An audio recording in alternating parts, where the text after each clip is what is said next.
How you doing, guys? It's Eric from rulethewasteland.com. Oh, did I start live? Okay, now I'm live. It's Eric from rulethewasteland.com. I'm going to post a link here. Oh, I'm not even first. I thought I'd be first. Someone beat me to it. That is a link to, oh, is it doesn't let me hit links? Whatever. I was going to try to post a link. How you doing, Meredith Mayhem? I was going to try and post a link to my email list, which is on the website in the sidebar, rulethewasteland.com. It's also in the description of all my recent videos, because with the way YouTube has been declining to notify people of my videos, I'm going to start shooting out emails on when I upload a new video and doing giveaways and stuff like that. So it's the best way to make sure you can contact me instead of trying to do comments is with email. So just go to, what's up, AK Camo, and just use the email, rulethewasteland@gmail.com, get on the email list. And that is the best way to get free stuff, best way to make sure you're notified of anything. And if anything ever happens to the YouTube channel, you know, if it gets taken down or whatnot, which is not that crazy of an idea these days, then I will at least have a way to already get a hold of everybody that wants to know what's up. It'll be through the email list. So get on that. I definitely don't spam. I've sent out probably 5 emails ever, and even though I plan on sending out more, it probably won't be more than a couple times a week. It'll all be at least either some kind of tip, some kind of giveaway, or a notification for an upcoming video or a video that I just posted. So if you guys have any questions, go ahead and post them in the sidebar. What I wanted to talk about today real quick was something I'll probably make a video on shortly, but I just want to go over it real quick, and that's water, specifically a few things that have been going on internationally. What's up, William and Seamus? And Mexico City, supposedly for crazy maintenance reasons, that they're going to have to do a bunch of infrastructural construction of some kind. They're going to have to go days without water during a maintenance shutdown. Do you ever get out to the North Vegas flea market? Is that the one up by like Decatur and Charleston or somewhere around there? Because I know there's a big indoor flea market. Or is there? Or are you talking about that one that's like way up by the North Airport? Because I haven't actually been to either. Hi from Long Island. What's up, Kathy? So I'm talking about Mexico running out of water. Said it's hard to find a bucket, pail, or plastic receptacle in the city of millions that isn't full of water. That's no exaggeration. Sales of buckets and plastic containers have been sky high as residents prepare for the great water cutoff that's hit Mexico City. So they're going to be storing. So this is one of the good idea. Get a beer. Hi from Ohio. One of the reasons that I always tell people that, you know, preparing isn't just about all these crazy shit the fan scenarios. One of the main reasons that you want to prepare, specifically having something like water, is because there's so many normal things that can happen, like this Mexico thing, that make having a little bit of food or water stored away a very good thing. Even if it won't necessarily save your life, it will make something that could be an enormous pain in the ass or an actual problem and turn it into a minor nuisance. So if you have, you know, hundreds of gallons of water stored at your house and you find out that they're shutting off water for a few weeks even, no big deal. You, at the very least, you get to avoid going out and having to fight over the last bottles of water and storing containers that everyone else is too. And at the other end, it could save your life. So and it's pretty cheap to store water. The containers are the most expensive part, obviously. Yeah, the 275-gallon totes are perfect. They're fantastic. And normally, especially if you're in a big city area that has some sort of industrial capacity of some kind, somebody's using those things for some food grade level thing, and or even agricultural things like that. And like around here, you can get them for like $60 cleaned out. So you get 10 of those or something, which is a lot. But even if you get 2 or 3 of those, and or even one of them, you know, would be great for most people. It's 275 gallons of water. And that'll certainly get you through anything like we're seeing here in Mexico. And in a long-term survival situation, that could give you 275 days of a gallon a day, or half that of 2 gallons a day, something like that. And you can also get, you can get big tanks that go and lay flat in your pickup too, for either fuel or water, that hold a lot of water. And that way you can still use the bed, things like that. Rain catch is a great idea.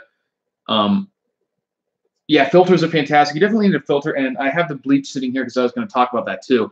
Bleach is great for sanctifying, to sanitize water. It takes about 8 drops per gallon of this 5%, 6% bleach I think they make 8% bleach too, some places, so it's slightly less. But most of the time, if you go just Walmart or a store and get bleach, it's going to be 6% of the sodium hypochlorite.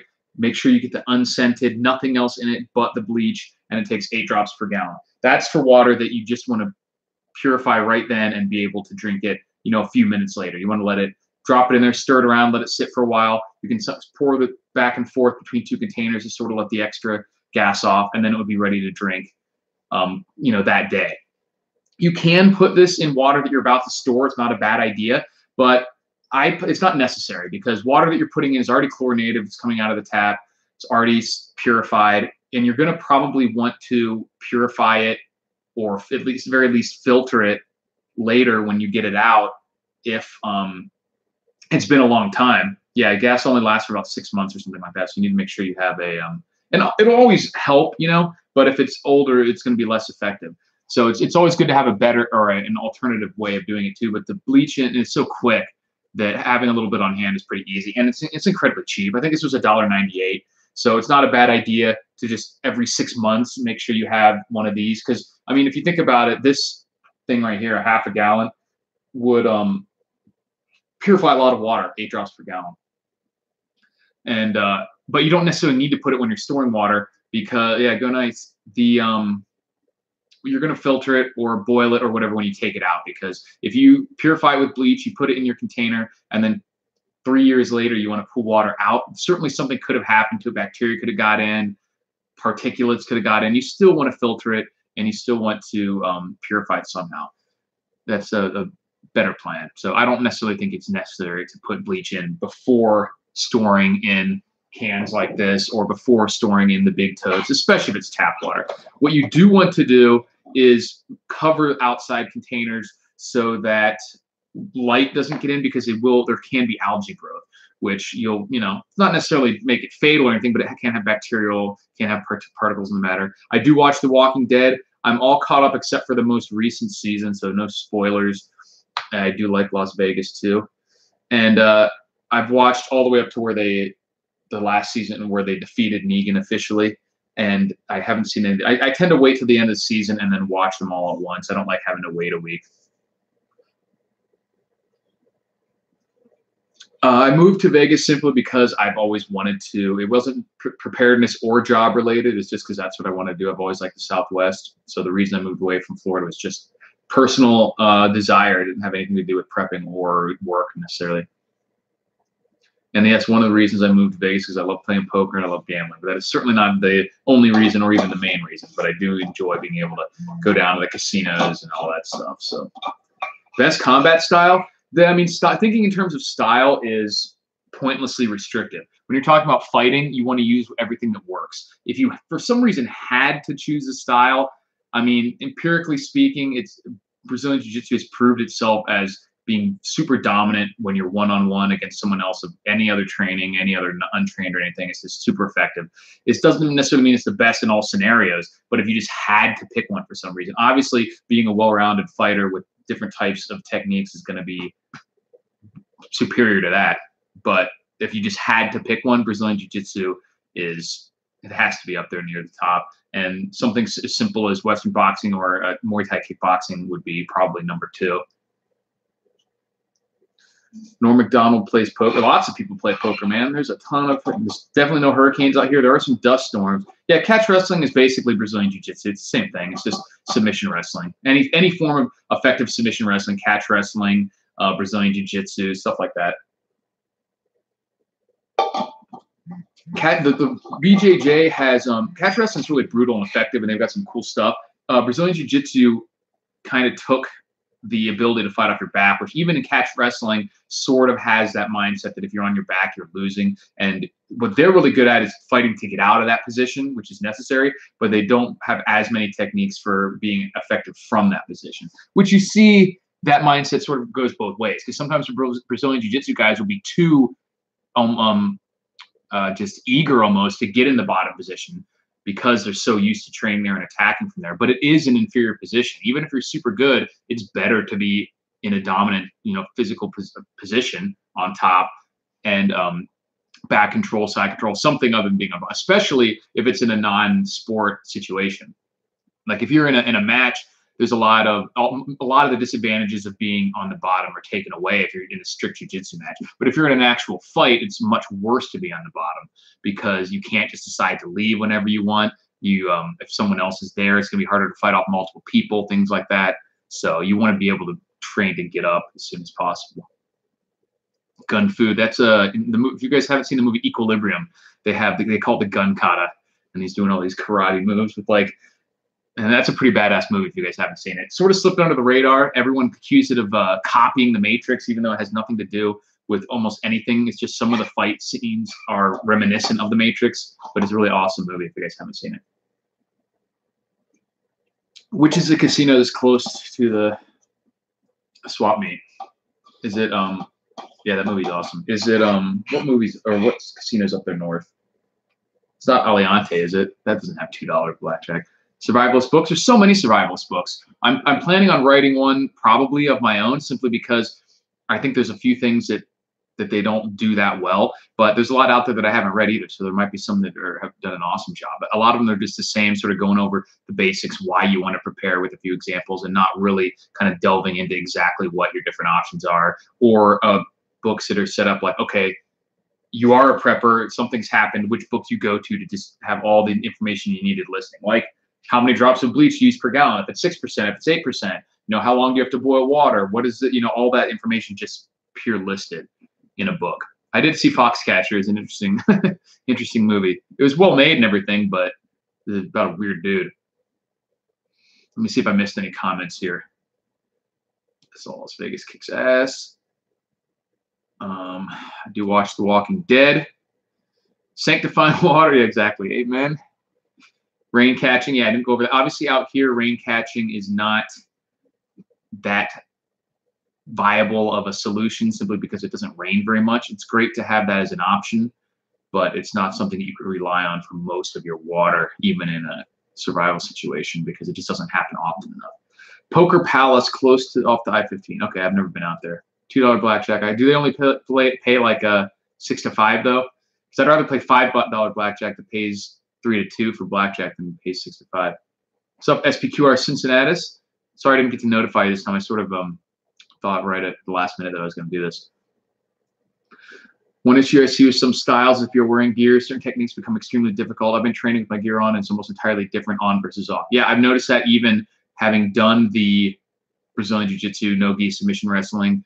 The way you train is the way you fight, man, and that's super important. That's why I talk about the restrictiveness of a style or a form can be really bad, because something as simple as, oh, you're training jiu-jitsu, they start on their knees. That makes you have no training in stopping takedowns, things like that, or not wearing shoes. Certain things like getting your feet out to maintain guard, or doing something like a jailbreak technique from half guard to get back to guard. Things like that. Those are a lot more difficult if you have shoes on, especially big shoes.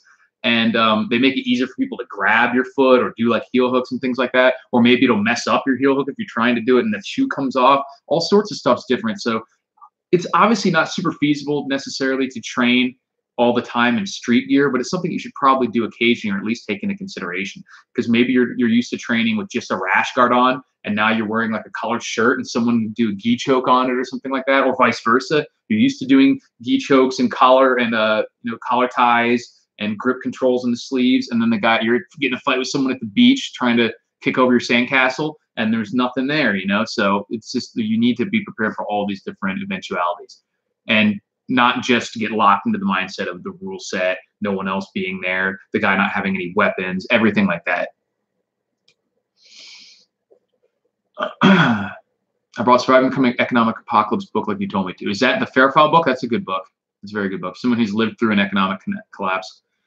Your preferred bug out vehicle and why? I mean, my preferred bug out vehicle is something that is just a capable vehicle with decent amount of space. There's a lot of capable vehicles that would be fantastic, but might not be good if there's like an EMP or something like that. So I think literally the best bug out vehicle would be some kind of EMP proof, bulletproof diesel truck that would be the ultimate vehicle at 4x4, something like that, like an up armored Humvee that was EMP proof, or a retrofitted one of those bank vans with 4-wheel drive, something in diesel engine. But I mean, anything 4-wheel drive is sort of very useful, obviously, even in with enough clearance to even just drive over road dividers, just to be able to get out of normal situations. If you have to drive around something, but things that people don't consider as often for bug out vehicles are things like gas mileage. You know, a car that gets 35 miles to the gallon is going to get you a hell of a lot farther than some big truck that gets 15 miles to the gallon in most situations. And like I said, don't always just focus on these end of the world scenarios.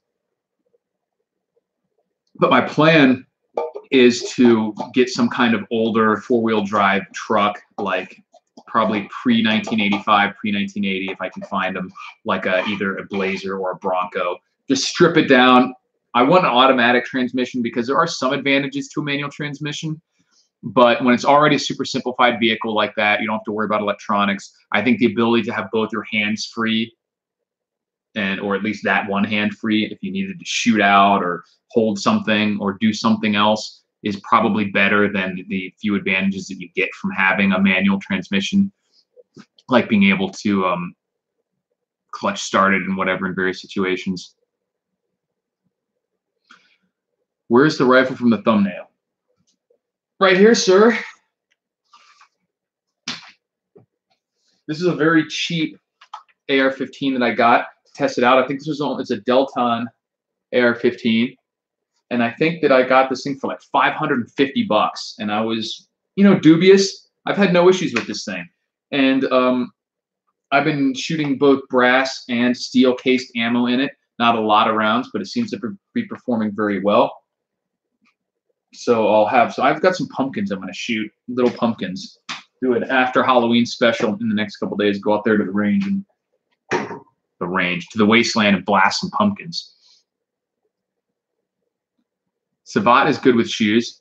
Yeah, I mean it's restricted though. Savat, like Gerard Gordeau was or somebody Gordeau. I think it's Gerard from the UFC 1. He made it to the finals against Hoist Gracie, but then lost to the jiu-jitsu practitioner. It's just for people who, it's not that even that any of these other techniques are not incredibly devastating. Like someone who's a effective kickboxer is going to destroy an untrained person. And they're even going to have a good shot against someone who's better at kickboxing than you, because you can still have effective strikes. But for people who have never trained with someone who is a decent grappler, it's a totally different feeling than fighting someone who's like a better striker than you or something like that. It's just there's nothing you can do. You're instantly smothered. Most people have done no training to stop that kind of against takedowns. Everyone has a general idea of how to punch, or instinctively that you could be able to hurt someone with a punch. You could accidentally hurt someone with a strike. Anyone has the ability to swing and theoretically hurt you somehow, break a bone, pop your eyeball, knock you out, even if they've never thrown a punch before in their life. That ability is there. If you've never wrestled or done submission wrestling in your life before, you're going to be completely helpless against someone who even has 6 months of training, and it's a crazy feeling. I encourage anyone who has not done it before to go grapple with somebody who's 30, 40, 50 pounds less than you, but like a purple belt or above. You will just be blown away. You will feel like a helpless child against someone who you in any other normal situation, if they were untrained, you would be able to just completely physically dominate them. Maybe even a woman. Go against a woman who's like a black belt in jiu-jitsu, but like 130 pounds. It's crazy. I'm not going to tell you how I store my silver exactly, because there's no reason to, but there's a bunch of different options you have. I mean, you can always just lock it up on your premise. You could hide it. You could, you can buy a safe. You can just stash it somewhere secretly in your house. You can get different types of safety deposit boxes, things like that. I do still have, not necessarily the entire silver stack, but I do have a big chunk of it still, and I still have quite a bit. I like it a lot. So you never know when you must sword duel someone on the street. Yeah, I mean, I've never done any weapons training, which is I'd like to. 6 to 5 is BS. I'm not sure what you mean by 6 to 5. I'm just doing 5-pound curls if necessary, and that's not going to cut it, bro. You have to curl more than that. At least do your Savat is all about the shoes. Yeah, like wrestling shoes type things. Like you said, most books are the same, geared towards beginners. Just get the WS Survival Guide and call today. Love to see a book with in-depth information, as you were saying. Yeah. SAS. Yeah. Yeah, it's not one that I don't know of any that just present just the information as like a reference manual for people who are like, look, I get it. I'm already a prepper. You don't have to convince me. You don't have to explain why I need to know this. I just need something that shit's happened. I don't remember all this stuff at once. How many drops of bleach do I need for this? What's the actual pattern or knot that I use to tie a suture? You know, all that stuff that you just need to know this information. Like when should I plant my seeds for this region? How much rainfall, or what's the rainy season for my area? All that stuff. Just various stuff like that. What's the emergency frequency for, you know, government, FEMA, or NOAA weather station? All that stuff, you know, just random information like that you would need in a serious shit hit the fan scenario. Just stuff about like what amounts of how much thickness of dirt you need to protect yourself from different types of radiation, all that stuff. Man, I got into silver at 22 an ounce. Now I'm way upside down at 1,000 ounces. Doesn't matter. There's you're not upside down. Not a single ounce of silver that you have has been lost. It's still sitting there. If you hadn't looked at the screen on the internet, would you have known that anything had changed? No, you still have the same amount of stuff that you had before. It's it'll be back up past 22. Don't worry about that. I bought some silver at like 38 bucks an ounce or something. Most of it I bought well below that. I made a pretty good profit. I had a lot of what's called paper silver that I sold out pretty much right near the peak. And but all the some of my physical silver I bought at over 30 bucks an ounce.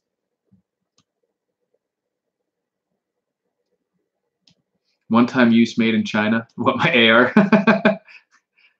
Also useful as a golf club. No, I wouldn't know. I'm absolutely terrible at golf. Did you go to the Connor fight? I did not go to it. It was very expensive and incredibly busy, even though it was here in Vegas. I, of course, watched it. Yeah, wrestling is very good, and it's just, again, unnecessarily limited, and the rule set is what kind of messes people up in wrestling. But it's one of the best bases. It's probably the best base for just being an overall well-rounded fighter, because the most important aspect of fighting is controlling the positioning and of the fight itself. So if you want to be standing, keep it standing. If you don't want to be standing, to take it to the ground, things like that. And there was a video that I just posted on my Twitter account of a guy someone was coming at him, and he leg kick, boom, like Muay Thai style, and the guy crumples, like bam, just totally knocks the guy over. And so he's like trying to avoid the fight. He's backing up and saying like, all right, dude, leave me alone. He could have jumped in and just destroyed this guy because the guy was flopping around. And the guy gets up, kind of hobbles after him, and he'd already floored him with one. He basically had won the fight at that point if he wanted to finish it, but he was trying to avoid it. And then the guy still kept chasing him because there was other of his friends behind him, and he was trying to get out of the situation. And he just like threw a quick couple like jabs at the guy, double leg, boom, and just threw him on the ground and knocked the guy out cold. And he didn't even follow him down to the ground, and the guy was just unconscious. And that's why I'm always like telling people, like, oh, you say wrestling doesn't work in street fight, huh? And look at it from the other perspective. Say that you were the other guy, and some guy shoots in for a blast double, and you're on a concrete parking garage. Your takedown defense is just as much a part of wrestling as taking a person down is. So if you're saying wrestling is no good for street fights because you don't want to be on the ground, then that's exactly why you need to know wrestling. Because only a wrestler is going to, or someone who has good wrestling skills, is going to be able to stop somebody from taking them down. That's just as much a part of it. Yeah, and most fights do end up on the ground. So it's just, you just do all of it. There's no reason to pick a style, but those techniques, grappling techniques, controlling position, taking people down, stopping people from taking you down, getting up when you're on the ground, sweeps, escapes, things like that. That's all super, super important, especially if you think it's bad to be on the ground. Then it becomes even more important. Diet info. What do you want to know about diet? Training regimen. Air 15, 319. Yeah, 319. That's incredibly cheap. Mongo hides my silver. Yep. Pancration is the original UFC. It certainly is. I remember from a Greek class in high school, there was some kind of, in college, some kind of myth about some guy who won a pancration bout by punching his knife hand into the guy's chest, which is technically possible. There's videos of the Kyokushin karate guys like Masoyama using their knife hand strikes to punch into a pig carcass. Like they just have a giant hog hanging there, and the guy just goes, like literally punches into the corpse. Do you prefer a safe or hiding spot? I think a safe is probably better, and you can certainly hide the safe as well, but a hiding spot will work too, especially if where it's hidden, you don't really make the stuff look like it's important. Like most people have no idea what silver and gold and stuff like that is worth. So if you just have like coins and stuff sitting there in a display case, most people aren't going to even think to take it. They want cash, they want drugs, stuff like that. Best survival dog is one that is going to listen to you, be a good watchdog, and be able to take care of business when the time comes. It could be a smaller dog. If it has all those traits, would be better than a big dog that doesn't. So obviously, a physically more imposing dog is probably going to be slightly more useful than a smaller dog. But there's some dogs that are incredibly well trained and smart that are only 35 pounds or whatever, and that's still enough to mess someone up or help you out. They can help track game. They can help kill things, all sorts of stuff. So one that listens and is well trained is going to be better. Yeah, your SPQR, kids and babies, luckily something I'm not having to worry about. Just keep in mind that they have all the same needs that people do, or that adults do. So you just need more of what adults need, and then a few extra things, considerations for infants and things like that.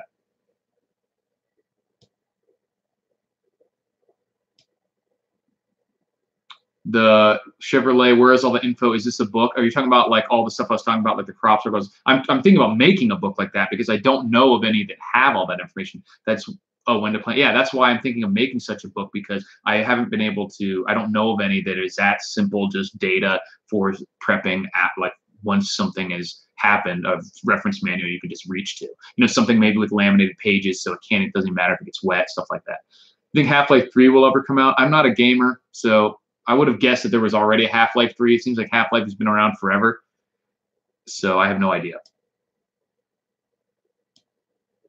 Good evening, my lord. Good evening, everyone. Chevy 36. Bug out vehicle. It's all a compromise. Everyone should have their own parameters depending on terrain, range, destination, etc. Exactly. That's how it goes with everything. You just want to. There's a few things that are probably incredibly just basically useful. Something like a four-wheel drive is always going to be probably more useful than a non-four-wheel drive, simply because there's not really any downside to it other than probably less gas mileage and things like that. But it's not even strictly speaking necessary. If you have a truck, like something that has decent clearance, I think that's just as important, because a lot of situations are just going to require you to drive somewhere that you're not necessarily supposed to go. Like if something crazy happens in traffic and you need to turn over a center divider, you don't need four-wheel drive for that. You just need a car that's not going to get stuck there. And good gas mileage is something also that's probably going to be more useful in a variety of situations than some super off-road capability, because that's only going to be good in, you know, extreme situations. But it certainly is useful. Fake wrestling, professional wrestling will work, but will kill your opponent. Yeah, best armed combat books. There's so many of those, I couldn't even say.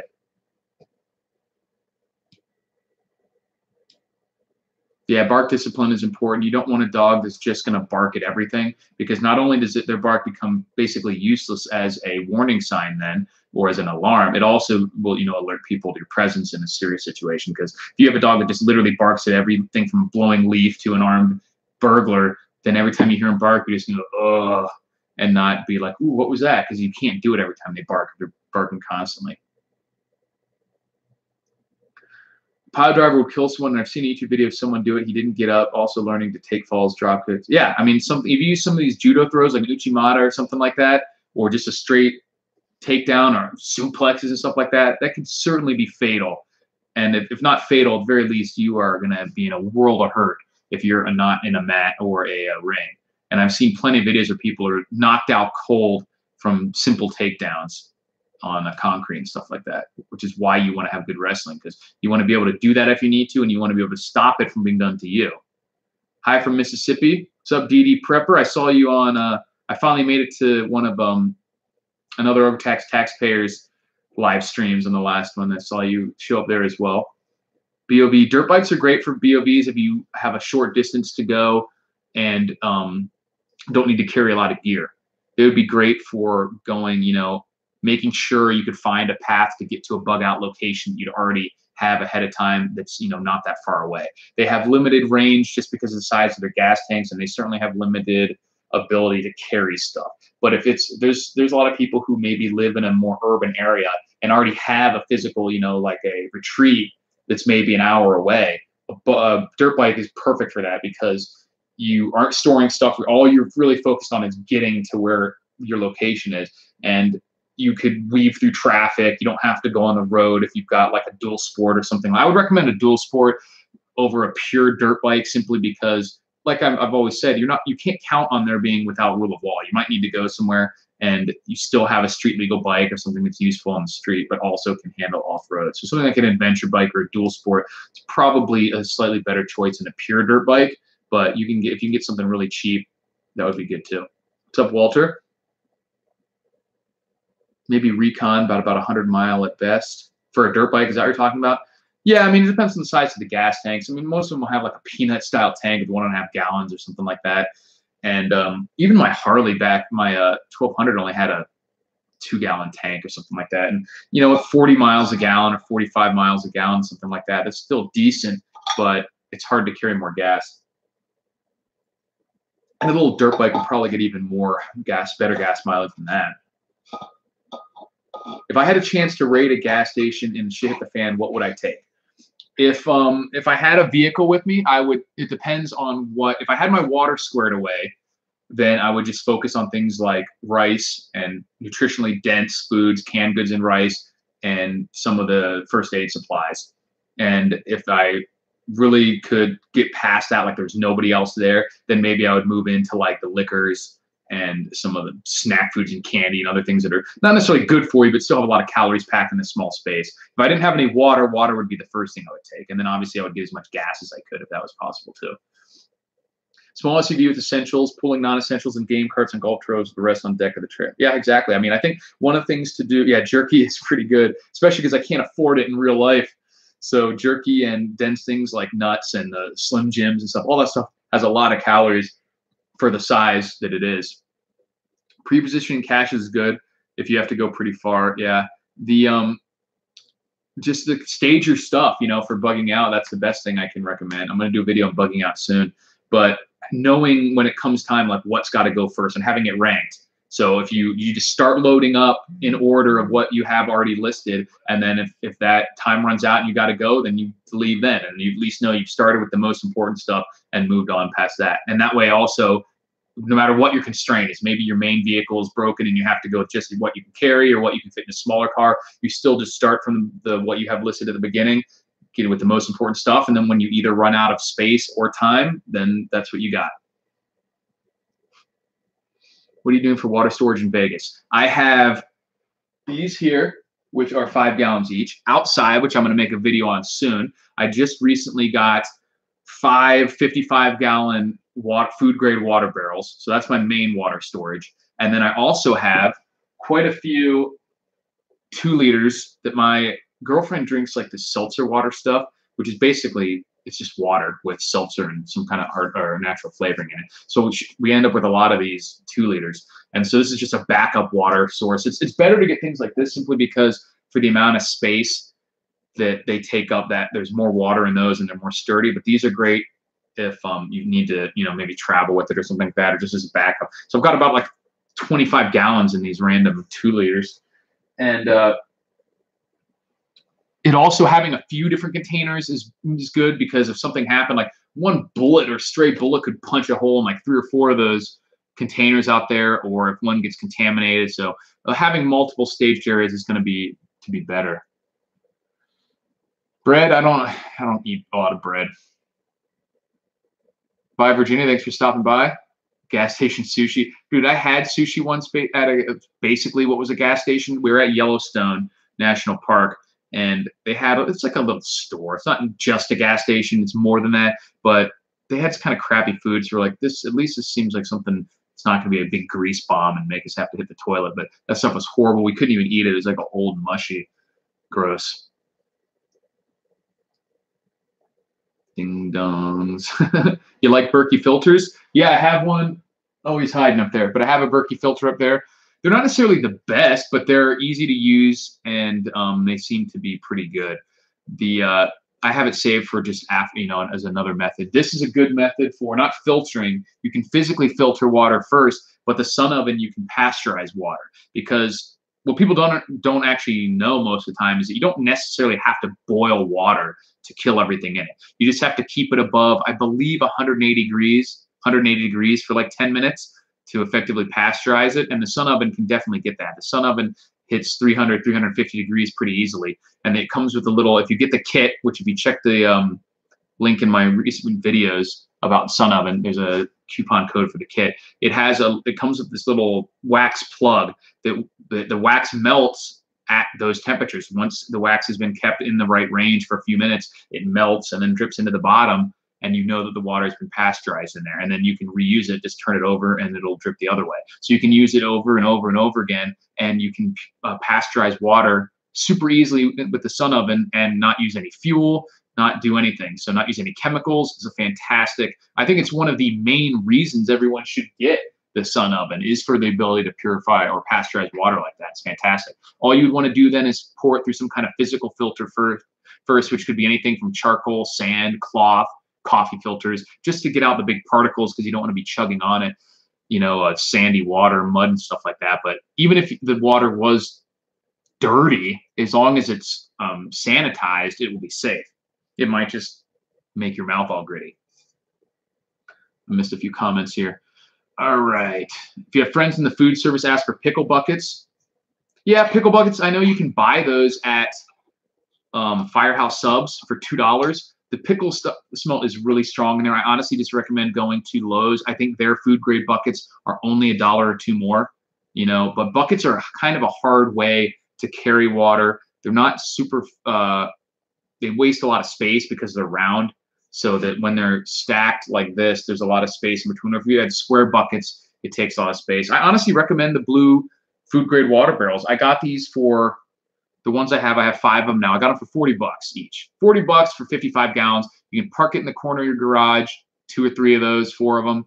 And that's barely more than these. These were like $35 and they have 5 gallons. Those are useful for taking them. Obviously, if I need to bug out, I can't throw. That's one of the reasons you want to have other options like this and like this, because if it comes time that I have to leave, I'm not taking a 55-gallon drum with me. That thing weighs over 400 pounds. I can't even scoot that around barely by myself. So it's not going in the car. So you can have these, and then if you have space somewhere under the seats, you can store a couple of these under there, take one with you, throw a couple in a backpack, and it's a great extra way to store water.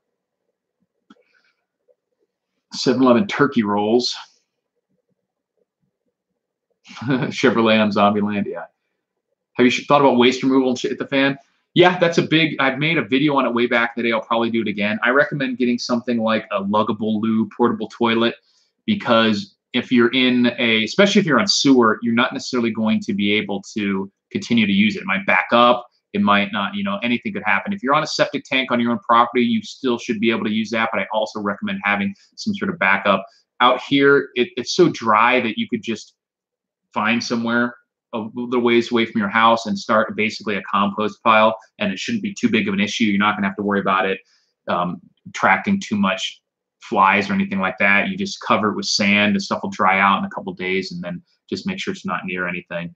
But some sort of composting style toilet or a bucket, that has a seat on it is going to be something that you want to at least have as an option. I also have Paul, I have the secondary fluoride filter for the Berkey. Yeah, I recommend that as well. Have you really tested Life Straws? I got a few, but never trusted them. I've used them, I think, once before, but I don't have any reason to doubt them. A lot of people using them, I've never heard of anyone getting sick.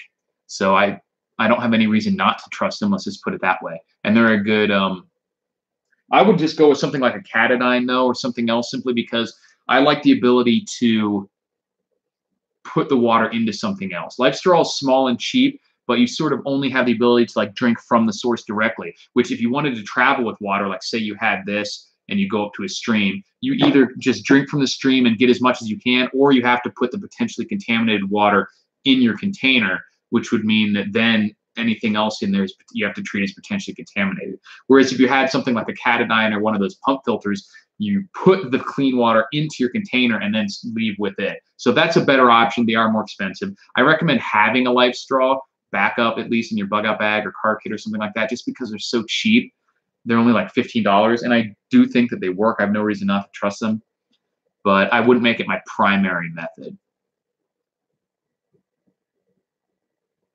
Lime powder. Yeah, bury it cover it with either lime powder or sawdust. And you want it as far away from any sort of water source, the groundwater source, if you have one. Yeah, Walmart sells pretty much everything now. But like again, buckets are not my recommended method of storing water. They're just really difficult to carry around that way. They're not space effective, and they're not that tough either. Like if you have 2 buckets stacked and they fall over, it's going to explode and water is going to go everywhere. Sometimes the handles break off. Just not that great for storing stuff like water, heavy water.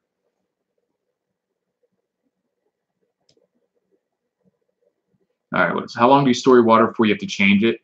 I don't think you never have to change it. Water never actually spoils or goes bad. The only thing that can happen to it is it becomes somehow contaminated or something starts growing in. So my plan is, or my suggestion is to not worry about changing it out and just have a method of treating it when you go to drink it. Because you should do that no matter what. You should have, because you don't know what's happened to it. Some sort of bug could have gotten in it, maybe something from the container that you didn't know was in there leached into it, BPAs and stuff like, who knows, I don't know. But not that boiling it would get rid of any of the BPAs or anything like that, but you can't just assume that it's still pure. So I wouldn't worry about swapping it out. I would just stop light from getting into it if it's a clear translucent container so that it doesn't grow algae in there. And then just treat it when you get it out, whether that's with your bleach, whether that's with a filter, whether that's with the sun oven, something like that, anything like that. Just treat it when you get it out. Don't worry about swapping it out because nothing ever happens to the water itself. Like chemically, the water is just always going to be water. Just something else might have gotten added into it, either bacteria or some kind of contaminant.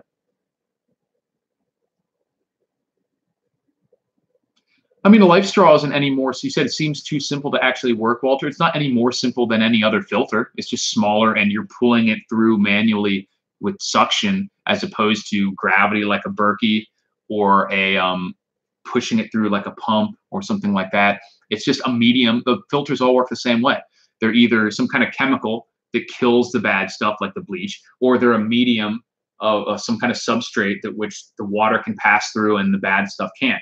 Life straw is one of those varieties. Same with the Berkey. So it's no different than a Berkey. A Berkey is just a big life straw, if you want to think of it that way, that the water drips through by gravity.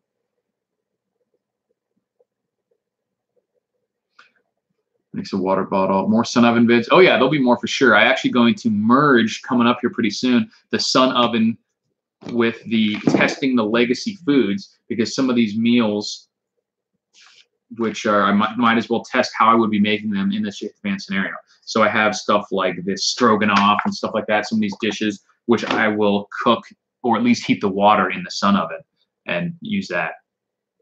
Is Damnation Alley the one that has the big scorpions in the beginning? The movie's old school. Yeah, so more sun oven vids for sure. Yeah, okay. Thanksgiving dinner in a sun oven. You could do that. I mean, I don't think you could fit a whole turkey in there, but like I mentioned in one of my other live streams, I think I'm not a big fan of turkey to begin with. I like chicken more, especially the dark meat, and the turkey, especially turkey breast, just seems so dry to me that I don't really care about turkey. I do like it better with cranberry sauce though. James' idea. What's his idea? Oh, Thanksgiving in the sun oven. So we're getting about 45 minutes in. Let me know if you guys have more questions.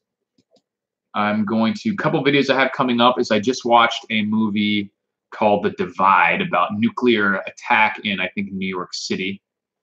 And it's a pretty interesting movie. So I'm going to do, I just watched that, wrote down all my thoughts on it. So I'm going to do the lessons, survival lessons that could be learned from that. I'm going to do a video on my water barrels that I just got a couple weeks ago. Do a video on those. Going to do some more sun oven vids coming up. I'm going to try and go out to the Wasteland range and shoot some pumpkins before they get too rotten. And so that's the stuff I got coming up. Should be good. And I've got a review. I'm going to do a review of this Out XE battery charger, and they have a waterproof bag too. I'm going to do a review on those soon. This is it can use solar power too, and it's just basically a battery pack with a built-in flashlight. And I'm going to be giving away some stuff on my email list. Like I mentioned at the beginning of this, I'm going to be giving away more stuff on my email list. Use that as a secondary way to contact me in case YouTube goes down or blocks me or whatever. Off the Grid Tool Survival Axe. Is that the one that went out with in the battle box? I have one that is a similar tool.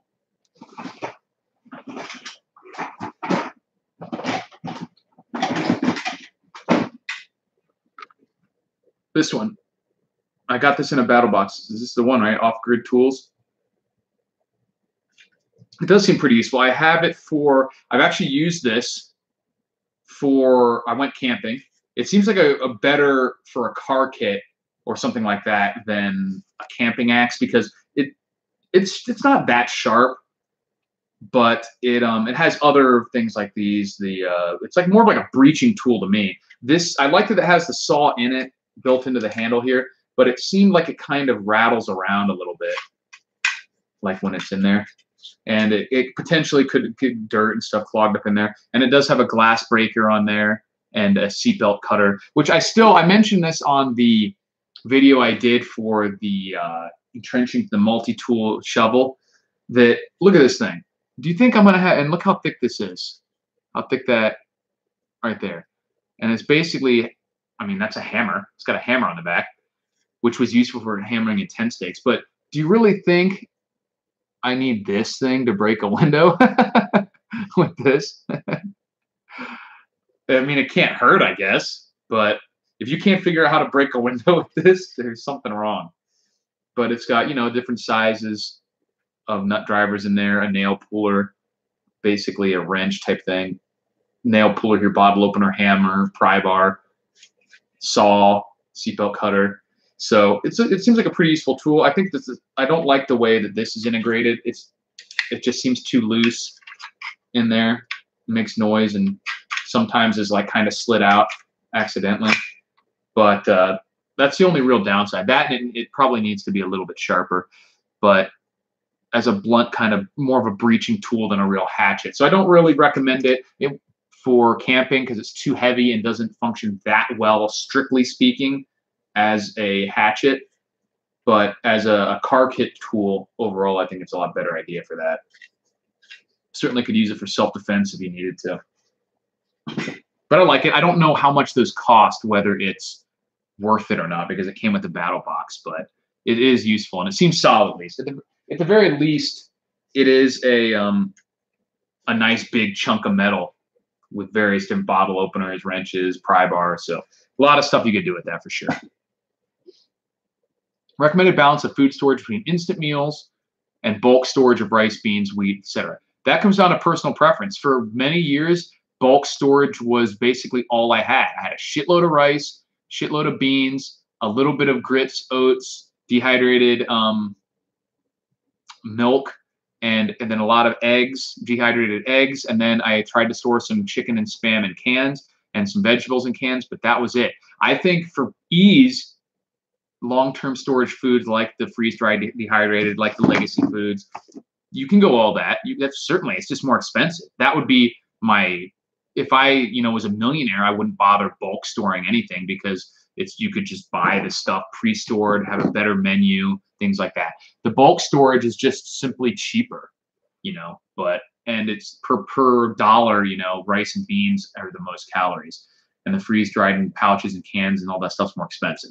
But if money wasn't an issue, if money and space were not an issue, I would either go like all MREs or all stuff like legacy, probably a mix of both of those, because that's simply put, that's just the easiest. You just get it, you forget it, everything's included, especially with something like MREs. You don't even have to worry about silverware. You don't even have to worry about cooking it. It comes with each, so that's just, you can't get any easier than that. It's just expensive and it takes up a lot of space. So it's how you want to balance those different things. How much space do you have? How much money do you have to spend? Things like that. What are your other methods of actually cooking the stuff? I do think, and I'm going to buy one in the future, I think it's a great idea to have at least a couple cases of MREs, because if you throw MREs in your, as a bug out plan, like in your car, if you're having to leave, that eliminates you from having to bring a lot of other stuff like cooking methods. You still probably want to if you can, but as a first, bam, a couple cases of MRE and you're good to go for a few weeks, and you don't even need anything to cook.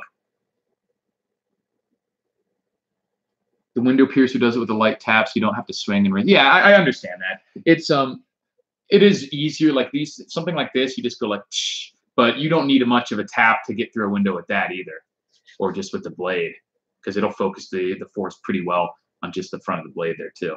It's just always fun to do. There's no downside to having it on here, certainly, but it's just not necessary, obviously, on a huge piece of metal. Bulletproofing a room in a house. Thought about it? It's certainly possible. I don't think that it's all that necessary. I mean, I think if you live in like a ranch style house, you know, if I was in like South Africa farming right now, I sure as hell would be thinking about it. But I think it would be best to be done from the outside of the house. With here in Vegas, there's concrete walls instead of fences. That's a good idea. A concrete block house, first of all, is going to be much more immune to bullets than a wooden house or you know, any other kind of building. You could make flower beds that are 2 or 3 feet off the ground in the front. You know, fill them with, you know, have a wood on either side, fill them with dirt. That's going to do a pretty good job of stopping bullets, and it'll look, you know, decorative. So stuff like that, you know, sandbags type things like that. Concrete is really good. It can get broken. You're not going to be able to survive multiple firefights, but would you anyway? So 40 bucks for the thing. That seems about right.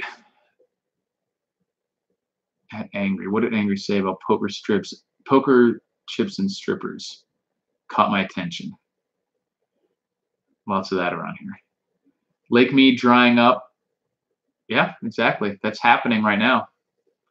Legacy Bro all the way. Supplement with other canned goods and fresh stuff. That's my current plan, is to try the rest of these, make sure I have, you know, that I like them all and everything, no issues, which I don't think that there will be. I have no reason to suspect that there will be. Then get their, basically their, almost enough for 6 months for 2 people, and then just store my own a couple buckets of rice and a few extra things of canned goods to really boost up the calorie count. Because if you can get some of the stuff like this, and then for, you know, 3 months supply or whatever for 2 people or for your family, and then just store a couple buckets of rice and beans, and you can drastically increase the amount of calories per day for very little additional cost.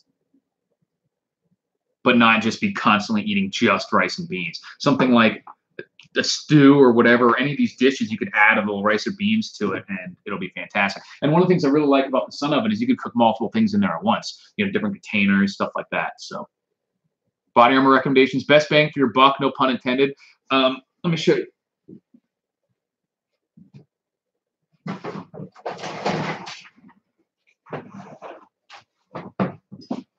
I think the best bang for your buck is the surplus military stuff, like the IOTVs, interceptor body armors. This one doesn't currently have the plates in it.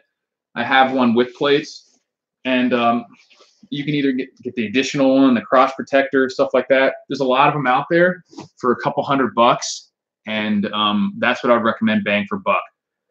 Yo, what's up, amigo? And the plates you can buy, there's a couple different varieties. The steel plates are much heavier, and can have a problem with spalling, which is when the lead bullet kind of explodes and spreads the little fragments everywhere, which can be a problem. But they're better at taking repeated hits than the ceramic plates. The ceramic plates are lighter, they're a little bit thicker and beefier, and they don't have as big of an issue with spalling because it kind of like cracks or sinks in a little bit, I guess, for lack of a better explanation. But they're not as good at taking repeated hits.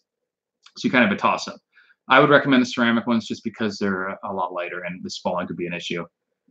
And you're not really trying to just sit there and take multiple rounds from an AK-47 or something. So, and then also if you can't get your hands on that, just get the plate carrier and just the plates. But I think the soft armor inserts is the way to go.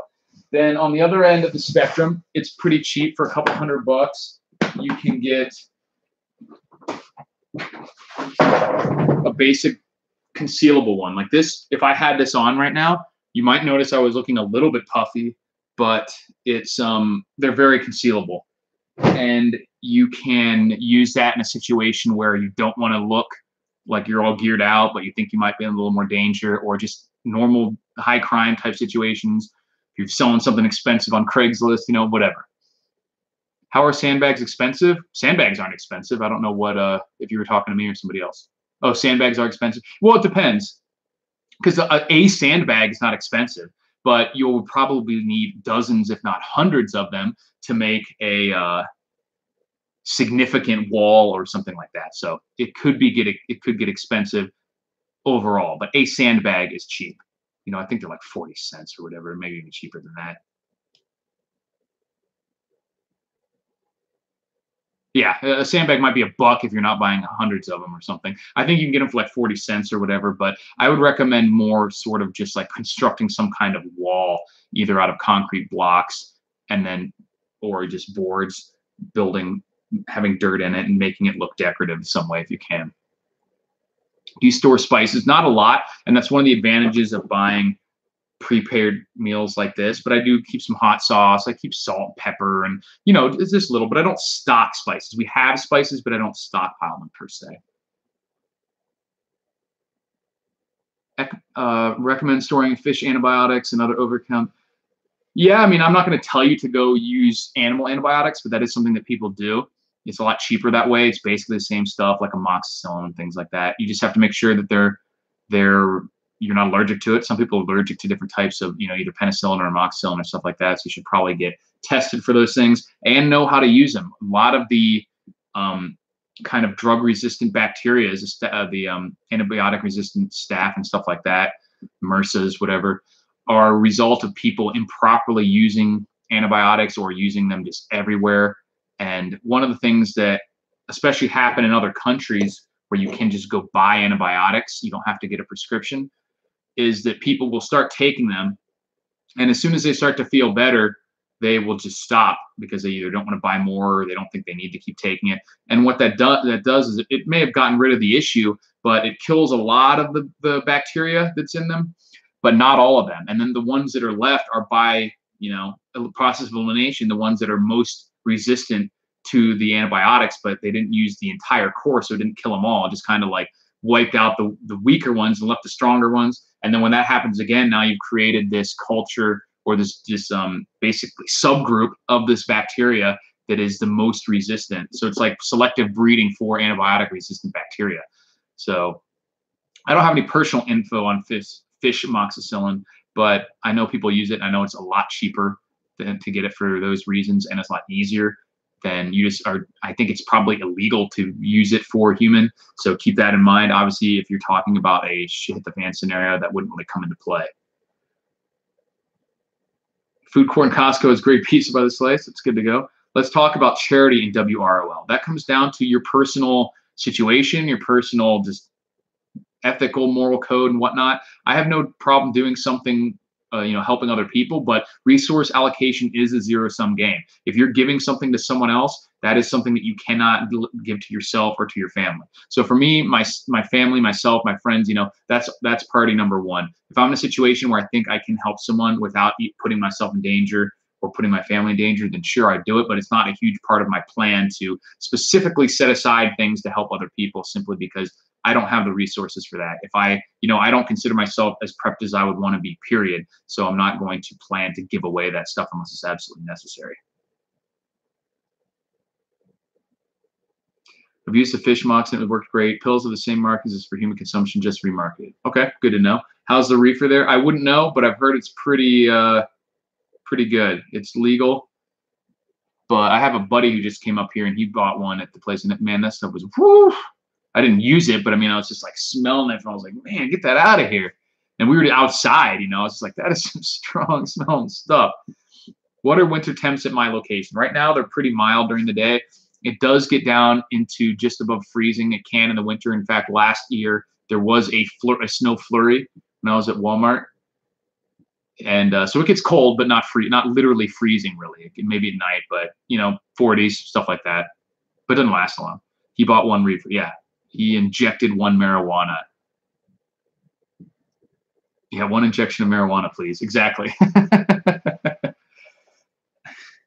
70 right now. Yeah, it was in the 70s today. It's pretty nice. Not cold enough to die. We just went on a t-shirt and it's pretty comfortable. It's pretty nice actually. It gets cooler at night, but this is pretty nice weather right now.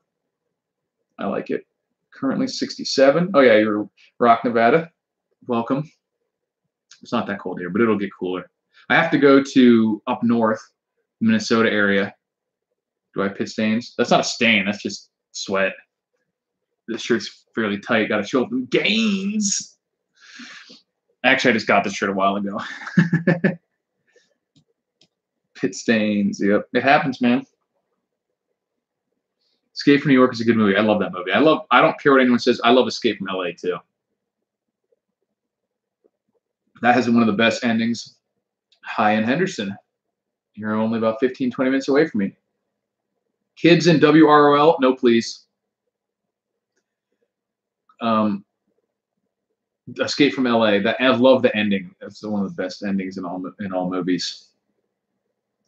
Where he enters the world code and EMPs the whole planet.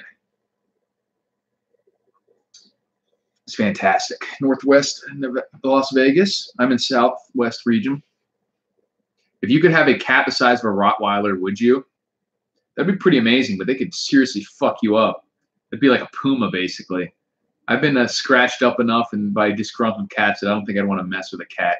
They don't get the same relationship with people that dogs do, to where they would, become super loyal, never hurt you. They'll just be like, I don't want you scratching my belly anymore. And all of a sudden you're like, Aah! They would like fucking get you like Siegfried and Roy, drag you around by your throat.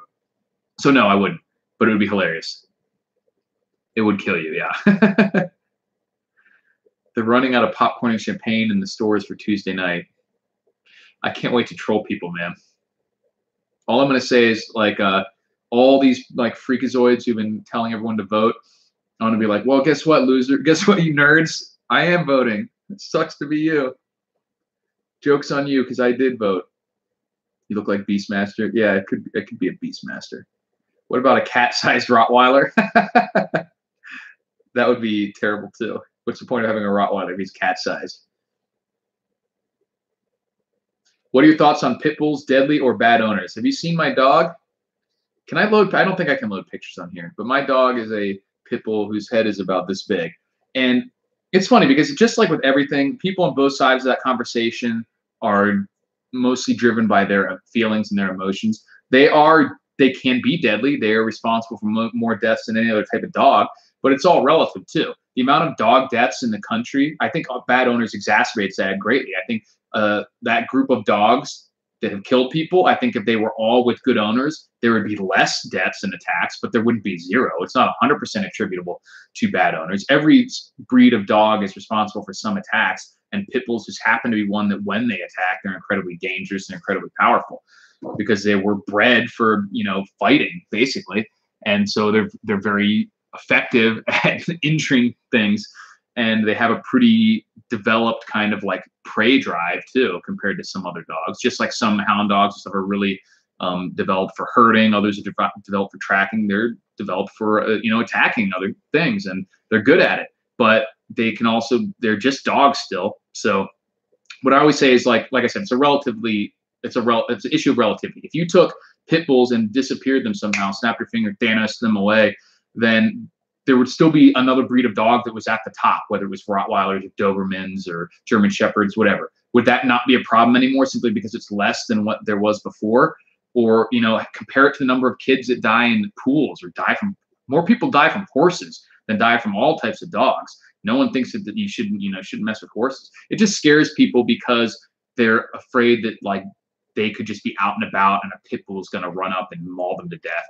That doesn't happen all that often. In fact, not most, but I think a big chunk of the pit bull deaths are their owners and or serious injuries or owners and the people immediately in their household. So if you're really worried about pit bulls and think that people shouldn't have them, don't own one and don't go into the house of somebody that does, and you'll immediately cut the risk completely in half, statistically speaking. And that's already an incredibly small risk. Like, let me look at it. What's the dog deaths per year? How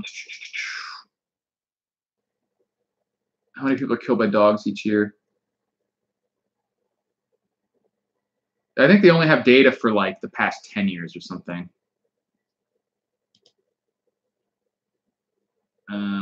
Yeah, more than half the deaths were children under 10.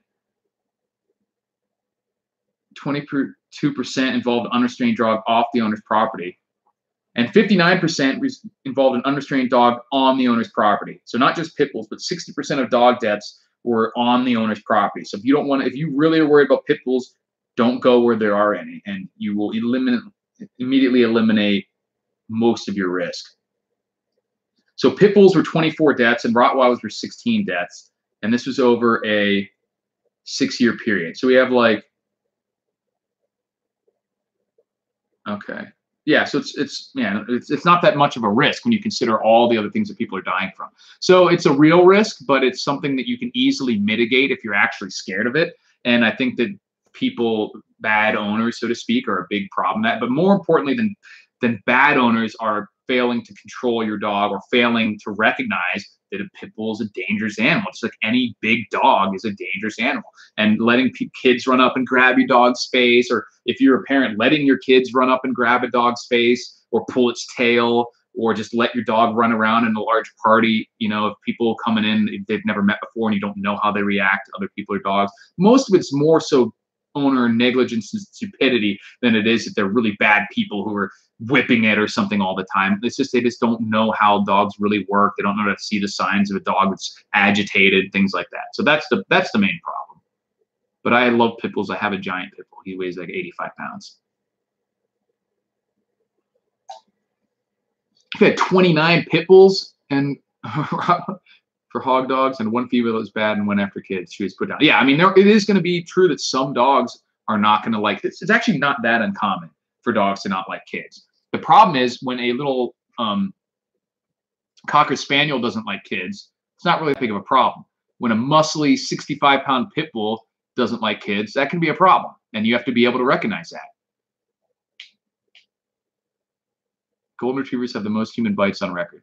Most of that's because so many people have Golden Retrievers, and that's one of the reasons why so many people are pit bull bites. Because I mean, like, look at how many Rottweilers. There's 16 deaths over that time period compared to 24 for pit bulls. I guarantee you, there's more than twice as many people have pit bulls than have Rottweilers. So Rottweilers may be even more dangerous per dog than pit bulls. Because pit bulls are, and if they attribute pit bull to like any dog that has even partial features or resemblance to a pit bull. So there's a lot of them. Don't be breedist. All dogs are the same. That reminded me of a comic I saw. You may have showed it to me. I'll send it to you offline. Horses are freaky. Don't try to run from it. I've never liked horses, and I'm always suspicious of horse people. Horses are big, kind of like they're way too like flighty, nervous for how large and dangerous they are, and they're simultaneously like super fragile, which is just weird. I've ridden horses before. I like riding horses. I'm not afraid of horses, but I don't have this like affinity for horses that a lot of people do. I see them as useful, but I wouldn't want to own them just for recreation. I'd want to do like a Grand Canyon ride a donkey or something. That'd be pretty fun.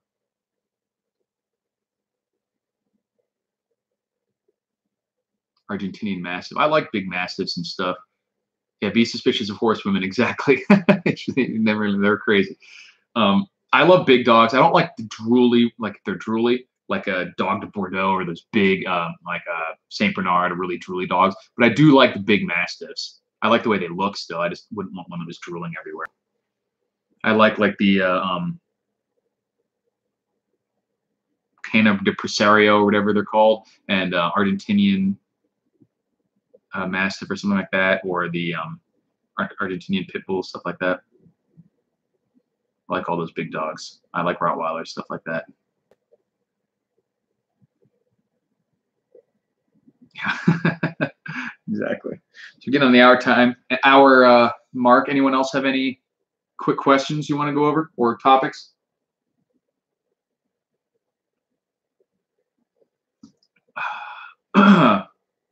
So right now, like I said, if you come in late, get on my email list. Drones for surveillance, worth the money.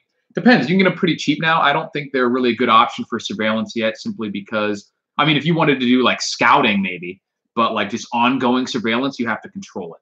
So it would be fun, certainly not necessary, but because they're not at the point where the range and things like that is going to make them really effective for long-term surveillance. But if you want to like scope out around corners or over hills and stuff like that, people are probably going to see it and give away that someone's there. They're easy to shoot down, but it could be useful.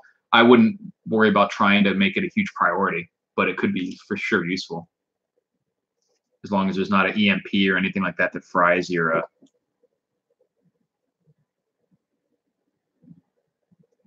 stuff.